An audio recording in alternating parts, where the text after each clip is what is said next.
우리 찬양대가 고백한 것처럼 주님의 품 안에 품어지는 우리 예배가 되기를 축복합니다. 제가 안내의 말씀을 좀 드리면요.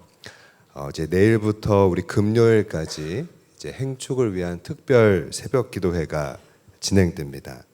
이번에 강사로 모시는 우리 서창희 목사님이라는 분은요. 제가 평소에 이제 만나고 싶었던 분인데 이분이 원래 소위 말하는 명문대학교를 졸업하고 이 굴지의 대기업 재무실에서 근무하던, 그러니까 촉망받던 엘리트 사원이었습니다.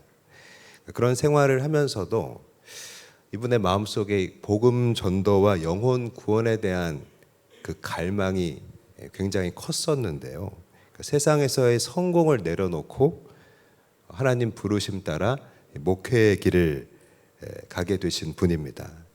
그래서 이분의 교회 이름이 한사람 교회인데 평소에 눈물로 기도하고 전도했던 후배 한 사람을 데려다 놓고 이 한사람 교회를 개척해서 한 사람 한 사람씩 전도하면서 교회를 세워가고 계시는 분인데요.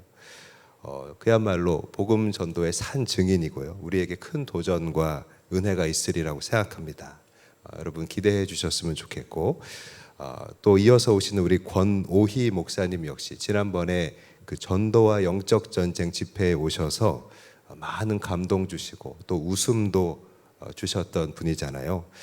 그때 시간상 마저 나누지 못한 그런 풍성한 말씀들이 또 있으셔서 한 번 더 모시게 됐습니다. 여러분, 우리 특세에 오셔서 우리에게 주시는 하나님의 예비된 메시지, 또 우리 각자를 향한 그 인도하심을 깊이 경험하는 은혜의 시간 되시기를 축복합니다. 이 시간에 끌어올리시는 하나님이라는 제목으로 2부 예배 말씀을 전하겠습니다. 올해는요 5월 1일이 법정 공휴일로 지정된 그 첫 해였습니다. 주말과 어린이날이 이어지면서요, 말하자면 이 연휴에 극심한 고속도로 정체가 생겼는데요. 평소 2시간이면 갈 거리를 4시간 걸려갔다, 그런 얘기들이 심심치 않았습니다. 통행량이 거의 명절 수준이었다고 하는데요. 예를 들어서 서울에서 부산까지 8시간 걸렸다고 하고요. 당시에 한 SNS를 보면 서울에서 강원도 고성까지 가고 있는 분이 올린 글인데 7시간 걸려서 가고 있는 중이라고 했습니다. 댓글창을 보면 내가 웃는 게 아니야. 7시간 이거 실화냐. 어른도 힘든데 얘들아 미안하다. 그러게 해뜨게 움직였어야지 뭐 했냐. 이런 말들이 적혀 있는 것입니다. 그렇습니다. 때때로 이 기다림이라고 하는 것은요, 왔던 길도 돌아가게 만들고 싶을 만큼, 그죠? 우리를 힘들게 하는 것입니다. 기다림을 좋아하는 사람은 없는 것입니다. 그러면 우리 삶에 여러분 기다림은 왜 존재할까요? 직관적으로 생각하면 바로바로 안 되는 것들이 실제로 많이 있기 때문입니다. 예를 들어서 여러분 밥을 한번 먹으려면 어떻게 해야 됩니까? 뜸이 들 때까지 기다려야 되잖아요. 그래서인지 햇반, 즉석 밥들이 나왔는지도 모르겠습니다. 여러분 과일과 곡식도요, 씨를 뿌리고 그것이 익을 때까지, 자랄 때까지, 먹을 수 있을 때까지는요, 그 시간이 분명 필요하다는 것입니다. 어머니라는 존재를 모티브로 해서 시를 쓴 박지영 시인이라는 분이 있는데 그분의 검은 맛이라는 시집에 나오는 내용입니다. 그때 엄마는 쓴맛이 좋다고 했다. 어린 나이에 나는 도무지 납득할 수가 없어서 고개를 갸우뚱했다. 세월이 흘러 이제야 나는 엄마가 말한 그 쓴맛의 의미를 알게 됐다. 어른이 된다는 것은 이 쓴맛의 깊이를 알게 되는 것임을. 박지영 시인은 말합니다. 나이가 들면서 쓴 나물, 쓴 커피, 쓴 한약이 좋아진다는 것입니다. 마치 오래전에 당신의 어머니께서 쓴맛이 좋다고 했던 것처럼요. 쓴맛을 즐긴다는 것은 이제 쓴 것의 유익함을 알게 됐다는 말이라고 그녀는 우리에게 얘기합니다. 여러분, 우리가 신앙적으로도 보면요, 구원, 거룩 이런 말들을 우리는 단어로 먼저 배우게 됩니다. 그죠? 그래서 알긴 아는데 추상적일 때가 많은 것입니다.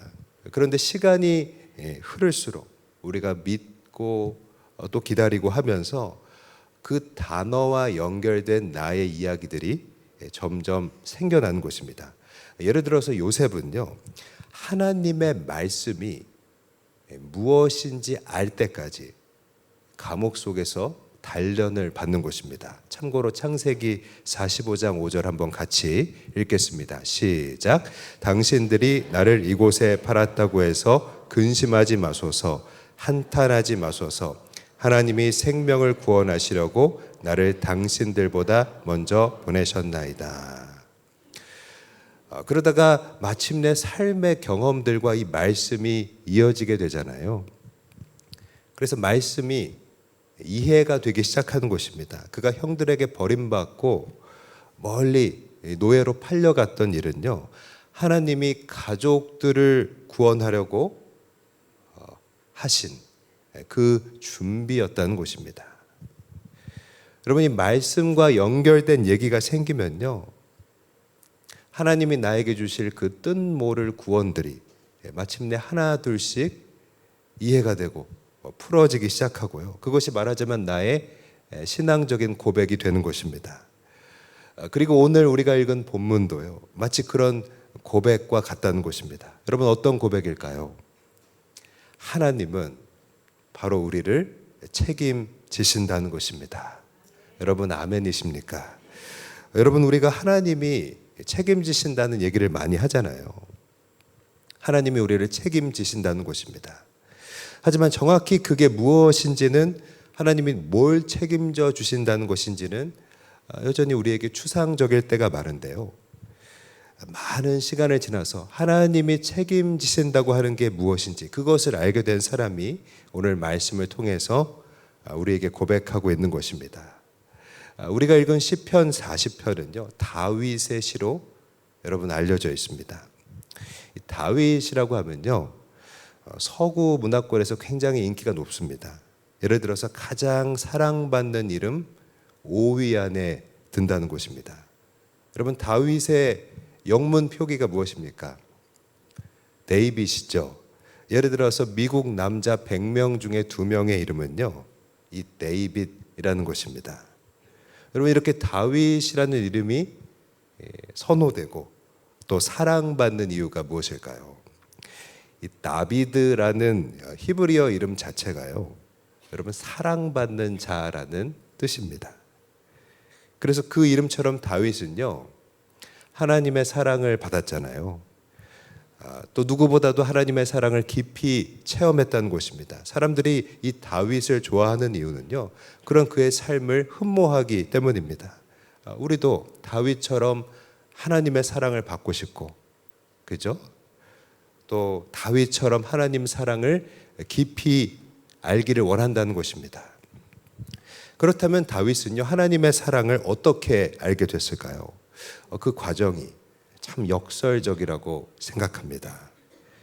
왜냐하면 이 다윗이요, 깊은 수렁 속으로 들어가는 그 일들을 통해서, 그죠? 더욱 하나님의 사랑을 깨닫게 되었기 때문입니다. 그렇다면 여러분, 다윗이 경험했던 수렁들은 무엇이었을까요? 먼저 광야의 도피 생활을 떠올릴 수 있습니다. 여러분, 교회 안 다니시는 분들도 잘 아는 굉장히 유명한 얘기인데, 다윗이 거인인 골리앗을 쓰러뜨리고 그의 나라를 구하잖아요. 근데 사실 다윗은 권력욕 같은 그런 사심이 없었습니다. 뭘 바래서 한 일이 아니고요, 하나님의 명예를 위해서 한 일이었습니다. 그런데 예상치 못한 일이 생깁니다. 왕이라고 하는 사람이 나라를 구한 충신을 질투하기 시작하는 것입니다. 여러분, 왕이었던 사울은요, 집요하리만큼 다윗을 괴롭히잖아요. 그의 군사들이 다윗을 잡으려고 다윗의 턱 밑까지 쫓아옵니다. 다윗은 그렇게 포위당했다가 도망가기를 여러 번 반복하는 것입니다. 여러분, 이런 시간이 10년이나 계속됐고요. 다윗은 그 시간 동안 광야와 동굴을 전전하며 숨어 살았던 것입니다. 여러분, 숨어 지내는 것도 지내는 것이지만 가장 힘들었던 것 과연 무엇일까요? 이런 억울한 일이 과연 언제 끝나게 될까라는 여러분 그런 기약 없는 미래였을 겁니다. 또 여러분, 다윗이 경험했던 수렁은요, 또 한 가지를 떠올려 보기 원하는데 밧세바와의 간음이 있었다는 것입니다. 첫 번째 수렁이 그가 억울하게 그 속에 빠진 것이었다면, 이번에는요 본인의 잘못된 선택으로 스스로 빠져들어간 수렁이었다는 것입니다. 여러분, 어느덧 다윗은 왕이 되잖아요. 예전에 비해서 상황이 나아졌습니다. 비교할 수 없을 정도죠. 도망 다니다가 왕이 됐으니까요. 그죠? 하지만 이미 남편이 있었던 밧세바라는 여인과 이 다윗이 간음을 저지릅니다. 그리고 점점 더 큰 잘못을 저지르기 시작합니다. 살인까지 하게 됩니다. 하나님의 질책이 이 일에 이어지고요, 혼외자로 태어난 아이가 죽게 됩니다.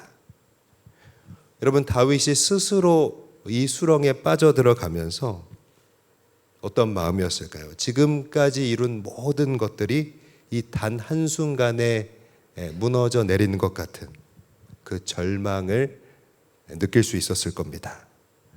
여러분, 다윗이 경험한 이런 수렁을 통해서 볼 수 있는 수렁이라고 하는 것의 본질이 무엇일까요? 먼저 수렁은 내 힘으로 해결할 수 없는 문제라는 것입니다. 여러분, 수렁이라고 할 때 어떤 시간, 어떤 곳이 떠오르십니까? 크리스토퍼 놀란 감독의 영화죠. 다크 나이트 라이즈에 보면 이 배트맨이 갇혀 있는 감옥이 나옵니다. 이 사진처럼 그 감옥에 있으면 밑에서 하늘은 볼 수 있지만 스스로 빠져나갈 수가 없는 감옥입니다. 왜냐하면 사방이 거대한 절벽으로 둘러싸여 있거든요. 자칫 올라가다가는 떨어져 죽게 되는 것입니다. 근데 여러분, 우리가 경험하는 고통 중에서 가장 힘든 것 중에 하나가 바로 이런 희망 고문 아닙니까? 출구가 저기 있는데 나갈 수가 없다는 것입니다. 바로 이런 감옥처럼 여러분, 수렁이라고 하는 것은요, 우리를 지치게 하고 또 힘들게 만드는 순간들입니다. 그런 때는요, 우리를 누가 건져내어 주지 않으면 우리는 밖으로 나갈 수가 없다는 것입니다. 그리고 여기 모여 있는 오늘 우리도요, 어떻습니까? 내 힘으로 벗어날 수 없는 여러분 그런 문제가 저마다 하나씩은 다 있지 않으십니까?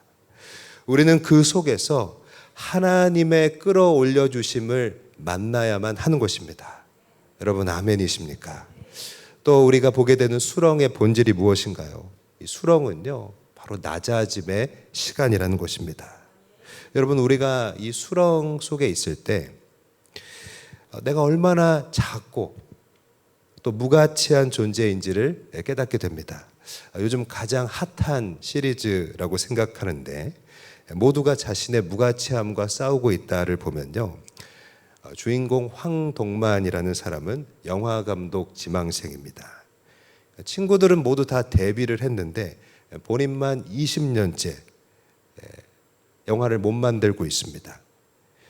이 주인공은 남이 만든 영화에 대해서 이러쿵저러쿵 비판하기를 좋아하는데요. 그러면 지금까지 당신은 어떤 영화를 연출했냐고 물어보면 그때부터 꿀먹은 벙어리가 되는 것입니다. 아무것도 못했으니까요. 그런 자신의 무가치함을 극복해 보기 위해서 주인공은 발버둥 치는 것입니다. 그리고 우리도 그렇습니다. 여러분, 어떤 점에서 그렇습니까?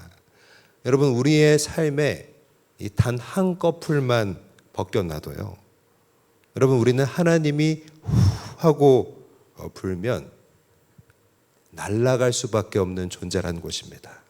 그런 연약한 존재가 바로 우리라는 것입니다. 여러분, 우리는요, 내 힘으로 할 수 있는 게 없는 존재라는 것입니다.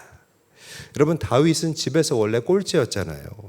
그럼 그가 골리앗을 이기기도 하고 다시 사울에게 쫓겨다니기도 하고요, 왕이 되었다가도 이런 몹쓸 죄를 저지르기도 하는 것입니다. 여러분, 무엇을 알 수 있습니까? 그를 높이시기도 하고 낮추시기도 하는 분은 바로 하나님이라는 것입니다. 여러분, 아멘이십니까? 하나님은 왜 종종 여러분 다윗에게 또 오늘 우리에게 이러한 수렁을 허락하실까요? 여러분, 왜 다윗에게 또 우리에게 낮아짐을 주실까요? 그 방법밖에는 과연 없는 것일까요? 여러분, 우리가 기본값이 변하지 않으면 우리 스스로는요, 하나님을 잘 바라보지 않기 때문입니다. 예를 들어서 늘 평안하기만 하면요, 어떻습니까? 감사하기보다는 평소에 우리에게 주어진 것들이 당연하게 느껴질 때가 더 많잖아요. 그것이 우리의 자연스러운 모습입니다. 제가 결혼하고 나서 느낀 게 있습니다. 결혼하기 전에는 아무리 늦게 집에 들어와도 엄마 배고파 그러면 엄마는 따뜻한 밥을 내어주지만 저 그게 당연한 줄 알았는데 어른이 되어 결혼해 보니까 안 그렇다는 것입니다. 아내는요, 밤 10시에 제가 들어와서 밥 달라고 하면 안 좋아하더라는 것입니다. 내가 알아서 먹어야 됩니다. 설거지도 제가 해야 됩니다. 그래서 이전에 누리던 생활에 대해서 그게 당연한 게 아니었구나, 비로소 감사함을 느끼게 되는 것입니다. 제가 말해놓고 나니까 약간 실수를 했는데 이 얘기는 2부 예배 때는 하면 안 된다 이렇게 적어놨는데 해버리고 말았습니다. 그 이유는 알아서 생각하시기 바랍니다. 여러분, 평안했던 현실과 다른 일들을 우리가 겪을 때 어떻게 해야 될까요? 내 힘으로 안 되는 일들 앞에서 우리는 어떻게 해야 됩니까? 다윗은요, 그의 시를 통해서 우리에게 고백합니다. 하나님을 바라봐야 한다는 것입니다. 평안했던 현실과 다른 일들을 만나게 될 때, 내 힘으로 안 되는 일을 직면하게 될 때 우리는 하나님을 바라봐야 하는 것입니다. 왜냐하면 하나님이 우리에게 허락하시는 그 수렁의 시간은요, 우리의 시선을 하나님께로 돌리려는 것이기 때문입니다. 여러분, 아멘이십니까? 마션이라는 유명한 영화가 있는데요, 화성에서 홀로 남게 된 그 조종사의 이야기입니다. 주인공인 마크 와트니라는 사람은요, 말하자면 수렁에서 돌아온 인물이 됩니다. 4년 만에 화성에서 지구로 살아 돌아와서 많은 우주 비행사 후보들 앞에 서게 됩니다. 그때 한 학생이 마크 와트니에게 질문을 하는데요, 화성에 혼자 남았을 때 진짜 죽을 거란 생각을 하셨나요? 어떻게 정신을 차릴 수가 있었나요? 그 질문 앞에 마크 와트니는요, 담담하게 이렇게 대답을 하는 것입니다. 그냥 시작하는 겁니다. 먼저 하나의 문제를 해결하고 그 다음 문제를 해결하고 그러다 보면 집으로 돌아오게 되는 것입니다. 여러분, 이 마크 와트니의 말 속에서 그냥 시작하는 겁니다를 다른 말로 하면요, 기다리는 겁니다가 됩니다. 사랑하는 여러분, 우리가 수렁의 시간을 통과할 때 먼저 우리 중심을 하나님께로 잡을 수 있기를 바랍니다. 그리고 기다리기를, 하나님을 기다리기를 시작할 수 있기를 축복합니다. 그렇게 하나님을 기다리면요, 하나의 문제가 해결되고 또 그 다음 문제를 해결하게 되고, 그러다 보면 수렁에서 마침내 끌어올림을 받게 되는 것입니다. 그렇다면 우리가 이 수렁에서 하나님을 기다릴 때 우리가 해야 하는 일은 무엇일까요? 기다림 속에서 해야 할 일 첫 번째는 바로 기도해야 한다는 것입니다. 오늘 1절 말씀 같이 한번 읽겠습니다. 시작. 내가 여호와를 기다리고 기다렸더니 귀를 기울이사 나의 부르짖음을 들으셨도다. 아멘. 여러분, 기다림은요, 내 힘으로 안 될 때 시작하는 일입니다. 그죠? 그래서 하나님 앞에서 기다린다는 것은요, 하나님이 하시도록 그 일을 맡기는 시간이 되는 것입니다. 그런데 내 힘을 믿는 사람, 하나님을 의지하지 않고 내 힘을 믿는 사람은 특징이 있습니다. 뭐냐면 안 기다린다는 것입니다. 예를 들어 여러분 사울 왕을 한번 보십시오. 안 기다린다는 것입니다. 사울이 블레셋 군대와 맞설 때 일입니다. 블레셋 군대는 너무나 많이 있었고 이스라엘은 상대적으로 적었습니다. 그래서 모두가 이길 수 있을까 두려워하는 중에 있었다는 것입니다. 그런데 하나님의 말씀은 먼저 시작하지 말고 사무엘 선지자가 올 때까지 기다리라는 것이었습니다. 하지만 사울은 어떻게 합니까? 사무엘이 오기 전에 먼저 자기가 제사를 드려버리잖아요. 왜 그랬습니까? 사울의 눈에는요, 하나님 말씀보다 눈앞에 있는 블레셋 군대가 더 두려웠기 때문입니다. 반면에 다윗은요, 자기 힘이 아니라 하나님의 힘을 믿는다는 것입니다. 예를 들어 다윗이 도망 다닐 때 이 자기를 괴롭히고 있는 사울을 죽일 수 있는 기회가 여러 번 있었습니다. 하지만 다윗이 어떻게 합니까? 그때마다 이 사울을 살려주잖아요. 여러분, 왜 그렇게 했을까요?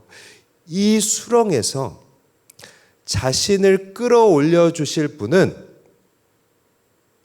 나 자신이 아니라 오직 하나님이라는 것을 믿었기 때문입니다. 다시 말하면 다윗은요, 하나님이 수렁에서 다윗을 끌어올려 주실 것을 기다리고 있었다는 것입니다.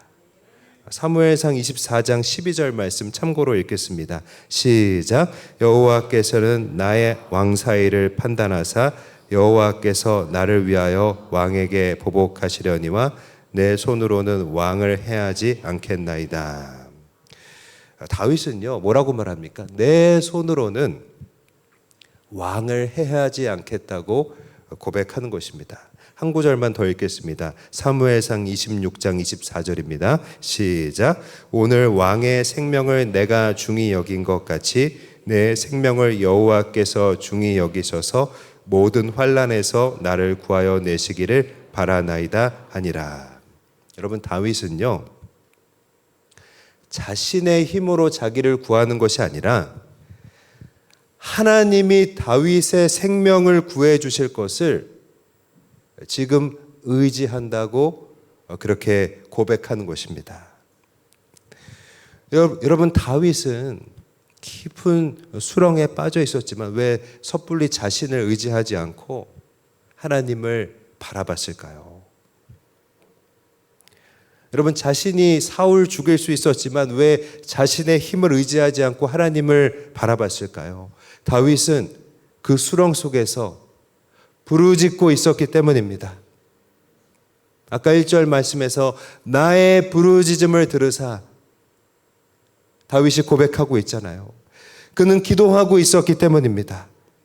오늘 2절 말씀 앞부분만 읽겠습니다. 시작. 나를 기가 막힐 웅덩이와 수렁에서 끌어올리시고. 그러므로 우리가 수렁에서 부르짖으면요, 우리가 수렁 속에서 하나님께 기도하면 하나님이 우리를 끌어올려 주신다는 이 확신을 우리에게 부어주시는 것입니다.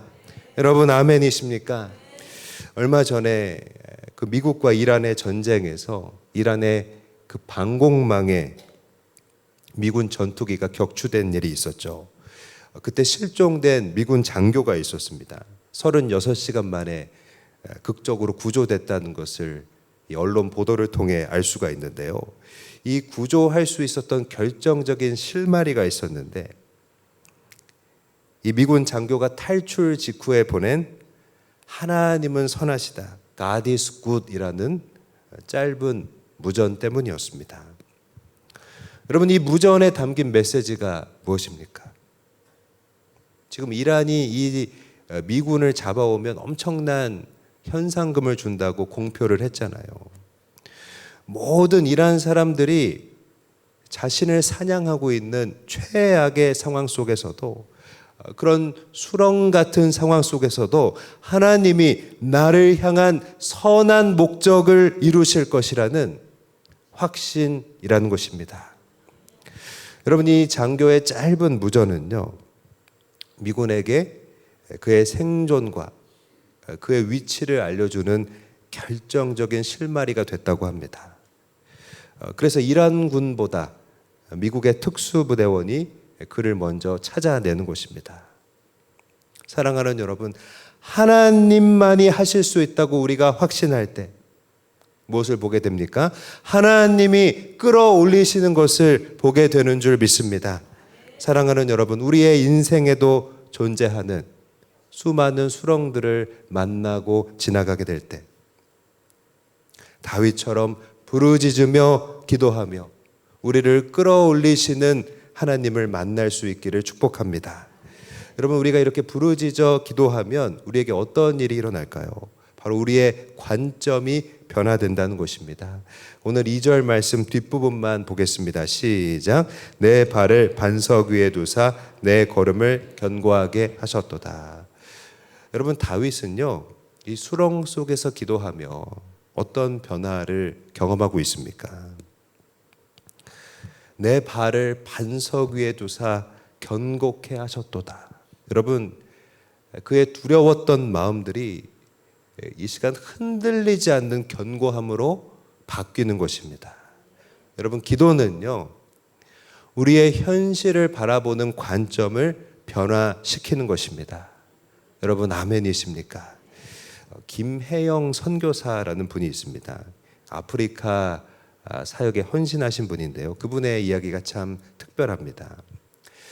김혜영 선교사님은 태어난 지 불과 3일 되었을 때, 신생아였을 때잖아요. 그런데 아들이 아니라 딸이 태어났다는 이유로 술에 취한 아버지가 그녀를 바닥으로 던져버렸습니다. 여러분, 태어난 지 3일밖에 안 됐는데 내동댕이 침을 받은 것입니다. 그런데 이때 김혜영 선교사님은요, 척추를 심하게 다치게 됐습니다. 그래서 평생 척추 장애를 안고 살게 됐고요. 지금 사진에서도 그렇게 커 보이지 않지만 성인이 돼서도 키가 134cm에 머물렀다는 것입니다. 짐작할 수 있듯이 선교사님은 불우한 환경에서 자랐습니다. 초등학교만 졸업하고 당시에는 편물 공장이라는 곳들이 있었는데 스웨터를 만드는 편물 공장에 다녔습니다. 초등학교만 졸업하고 어린 나이에 하루 10시간 넘도록 노동을 하면서 퇴근 후에는 교회 골방에 와서 날마다 울면서 기도했다고 합니다. 그리고 김혜영 선교사님은요, 바로 그때 골방에서 울면서 기도할 때 하나님의 사랑을 만나게 됐다고 고백합니다. 세상은 늘 조건으로 그녀의 겉모습과 그녀의 배경을 보면서 자신을 평가했지만 내가 기도할 때 하나님은 내 모습 그대로, 있는 그대로 나를 품어 주시더라는 것입니다. 선교사님은요, 주님의 사랑으로 회복돼서 이렇게 자신이 갖고 있는 편물 기술을 가지고 한 번은 아프리카에서도 가장 가난한 나라였던 보츠와나라는 곳에 가서 직업학교 교사로 자원봉사를 하게 됩니다. 근데 환경이 굉장히 열악했다고 해요. 함께 왔던 동료 청년들이 하나둘씩 견디지 못하고 다 떠나버릴 정도였습니다. 그래서 학교는 이 폐교 위기에 처하게 됐다는 것입니다. 그래서 모두가 다 떠난 그 텅 빈 교실에서 김혜영 선교사님이 홀로 앉아서 눈물로 기도를 하는데 이때 다시 한번 하나님의 강력한 임재를 경험했다고 고백합니다. 바로 이때 기도할 때 내가 너와 함께 하겠다. 내가 너를 고아처럼 내버려 두지 않겠다. 그런 하나님의 음성을 가슴 깊이 새기게 되었다는 것입니다. 그래서 사실 봉사활동으로 시작한 일이었는데요. 이렇게 삶의 수렁 속에서 기도할 때 이것이 사명으로서 하나님이 주신 일로서 관점이 변화되었고요. 홀로 아프리카에 남아서 이 폐교 위기에 처한 학교를 다시 일으켜 세우는 귀한 사역을 감당하게 되었다는 것입니다. 김혜영 선교사님은요, 청춘아 가슴 뛰는 일을 찾아라 라는 회고록을 펴내기도 하셨는데요. 거기서 이렇게 얘기합니다. 세상은 나에게 좌절을 권했지만 나는 가슴 뛰는 희망을 찾아 나섰다는 것입니다. 여러분, 무엇입니까? 바로 기도가, 수렁 속에서 하나님 앞에 올려드린 기도가 한 사람의 인생을 변화시켰다는 것입니다. 수렁 속에서 하나님 바라보며 부르짖었던 시간들이 삶의 관점을 변화시켰다는 것입니다. 여러분, 우리는요, 많은 부분에서 이 김혜영 선교사님보다는 그 상황이 더 나은 점들이 있다고 생각합니다. 하지만 우리는 어떻습니까? 우리가 할 수 있는 일이 그리 많지 않다고 생각하는 것입니다. 때로는 우리 자신의 삶조차 나는 너무 버겁다. 사실 그렇게 여길 때가 굉장히 많잖아요. 그러나 중요한 것은 무엇입니까? 수렁 속에서도 기도하면, 하나님 바라보고 부르짖을 수 있다면 우리의 관점이 바뀔 수 있다는 것입니다. 하나님이 우리와 함께 하신다는 것을 의지할 수 있다면 여러분, 연약한 우리가 복음도 전할 수 있는 것이고요, 주님을 위해서 내 작은 헌신도 드릴 수 있는 줄 믿습니다. 스탠리 존스라는 선교사님은 이런 말을 남겼습니다. 그리스도 없는 가슴마다 선교지이며 그리스도가 있는 가슴마다 바로 선교사다. 여러분, 이것이 무슨 뜻입니까? 우리 바로 옆에 가장 가까운 곳에도 선교지가 있으며, 또 그리고 여기 있는 나 자신이, 그리스도가 이 안에 있는 나 자신이 바로 주님이 세우신 선교사라는 것입니다. 여러분, 아멘입니까? 수렁 속에서 기도할 때 우리 관점을 변화시키시는 주의 은혜 주시기를 축복합니다. 그리고 우리의 사명에 기름 부어 주셔서 더욱 하나님의 사람으로 살 수 있는 저와 여러분 되기를 바랍니다. 두 번째로, 여러분, 우리가 이 수렁 속에서 하나님 기다리며 해야 하는 일은요, 바로 새 노래로 찬양해야 하는 것입니다. 오늘 3절 말씀 같이 읽겠습니다. 시작. 새 노래 곧 우리 하나님께 올릴 찬송을 내 입에 두셨으니 많은 사람이 보고 두려워하여 여호와를 의지하리로다. 아멘. 다윗은요, 이 수렁에서 끌어올림을 받으면서 어떻게 합니까? 새 노래를 부르고 있는 것입니다. 그리고 새 노래는요, 다름 아닌 우리 하나님을 높이는 것입니다. 하나님은요, 어떤 분이십니까? 우리가 그분을 기다릴 때 우리를 원상복구시키는 것을 넘어서 더 훌륭한 자리로 끌어올려 주시는 분이십니다. 여러분, 아멘이십니까? 예를 들면 우리가 수렁에서 끌어올림을 받은 후에는요, 이전보다 더욱 강해지고 또 담대하여지는 것입니다. 여러분, 강하고 담대한 것의 예는 무엇일까요? 앞으로 하나님이 하실 일을 믿고 그것을 더욱 의지하게 되는 것입니다. 그래서 여러분, 우리는 하나님으로부터 끌어올림을 받으면 받을수록 우리는요, 환난 중에도 더욱 찬송하게 되는 줄 믿습니다. 다윗은 훗날 아들 압살롬이 그에게 반역을 하게 됩니다. 그래서 또 도망가야 되는 신세가 됩니다. 또 다른 수렁이 그의 삶에 찾아왔습니다. 그러나 그때 이미 많은 수렁에서 하나님으로부터 끌어올림을 받은 경험이 있는 다윗은요, 이렇게 찬양한다는 것입니다. 시편 3편 3절에서 6절까지 같이 읽겠습니다. 시작. 여호와여, 주는 나의 방패시요 나의 영광이시요 나의 머리를 드시는 자이시니이다. 내가 나의 목소리로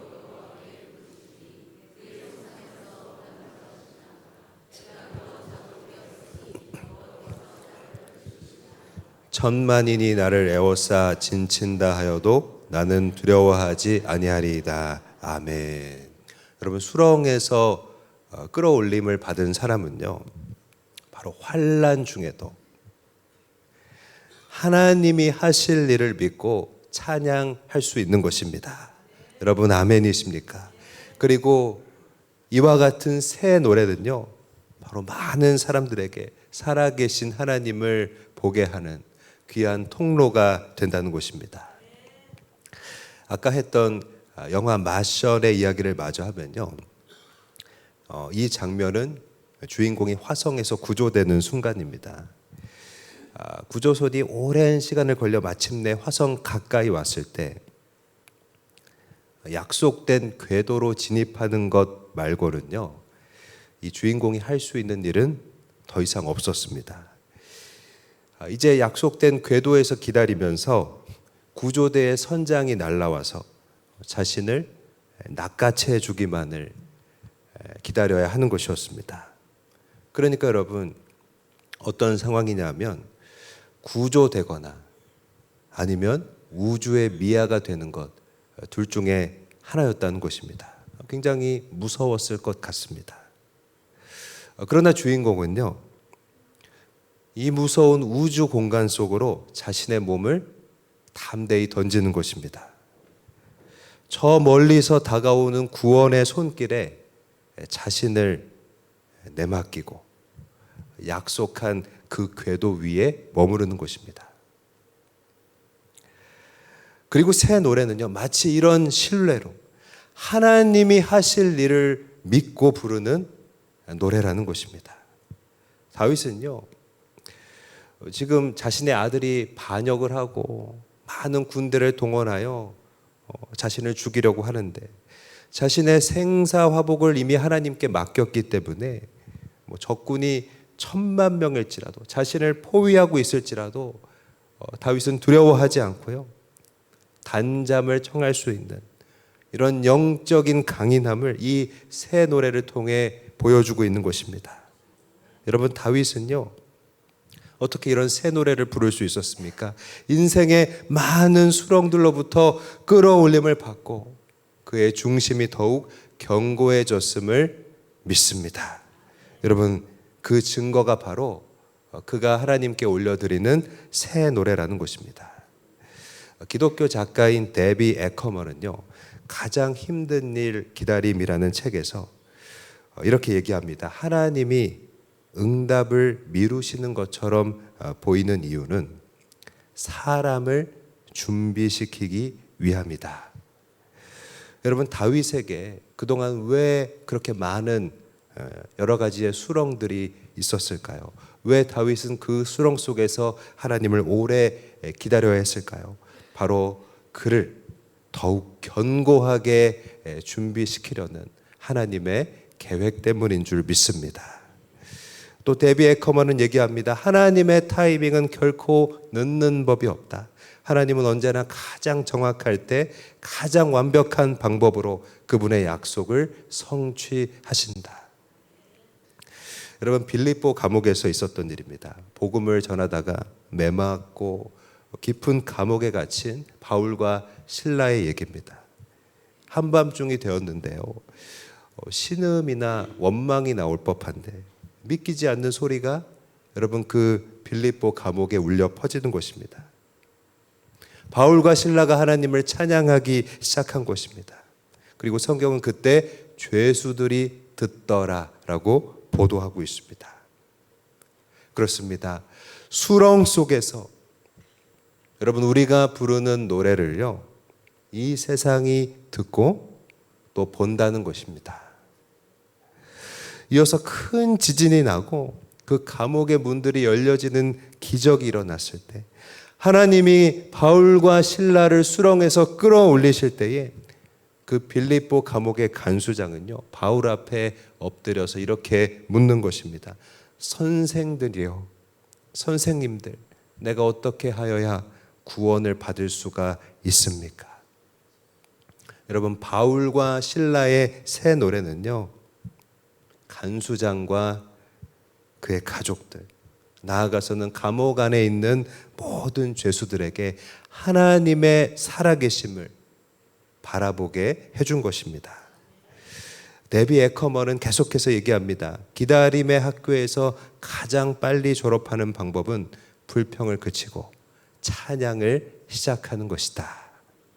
사랑하는 여러분, 하나님이 일하실 것을 믿고 우리가 처한 일들 속에서, 특별히 내 힘으로 할 수 없는 그 상황들 속에서 새 노래로 우리 하나님을 더욱 높일 수 있는 저와 여러분이 되기를 바랍니다.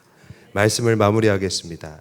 이 성경은요, 구덩이에서 우리를 끌어올리는 얘기라고 말할 수 있습니다. 왜냐하면 인간은 죄로 인해서 스스로의 힘으로는 해결할 수 없는 깊은 구덩이에 빠져 있기 때문입니다. 그리고 다윗은 기다리고 기다렸습니다. 여러분, 믿음은 그 대상이 중요하잖아요. 기다린다는 것은 다름 아닌 하나님을 기다린다는 것입니다. 왜냐하면 하나님만이 유일한 답이시기 때문입니다. 이 세상에 믿을 사람 없다는 의미로 자주 하는 얘기인데요. 어느 날 한 부인이 남편에게 물었습니다. 여보, 시어머니랑 아들이랑 내가 동시에 물에 빠지면 누구 먼저 구할 거야? 남편이 대답하는 것입니다. 엄마. 서운했지만 이해가 갔습니다. 자기 엄마니까요. 그래? 그럼 다음에는 누굴 구할 거야? 아들. 그래도 이해가 갔습니다. 자기 아들이니까요. 그런데 너무나 서운했던 나머지 이 부인이 우울증에 걸려서 병원에 갔는데요. 의사 선생님이 부인에게 그러면 수영을 배우면 되지 않습니까? 그렇게 처방을 했다는 것입니다. 여러분, 가족은요, 동반자일 수는 있지만 이 우스개에서 알 수 있는 것처럼 결핍이 많고 또한 연약한 존재에 불과하다는 것입니다.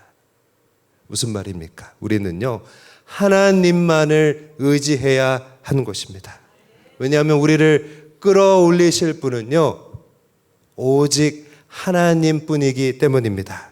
그러므로 우리가 처한 상황 속에서, 수렁 속에서, 내 힘으로 할 수 없는 일들 속에서 하나님을 향하여 부르짖을 수 있기를 바랍니다.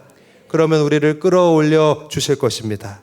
우리의 관점을 바꾸시고 하나님의 사명으로 우리에게 더욱 기름 부어 주실 것입니다.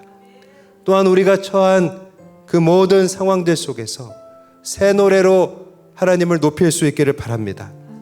하나님이 하실 것을 믿고 신뢰하며 찬양 드리면요, 하나님이 우리를 끌어올려 주시는 것입니다. 그리고 우리의 그 새 노래를 통해 하나님의 존재를 이 세상 사람들이 보게 될 것입니다. 끌어올려 주시는 하나님을 만나는 저와 여러분이 될 수 있기를 주의 이름으로 간절히 바라고 사랑으로 축복드립니다. 하나님께 영광 돌리겠습니다.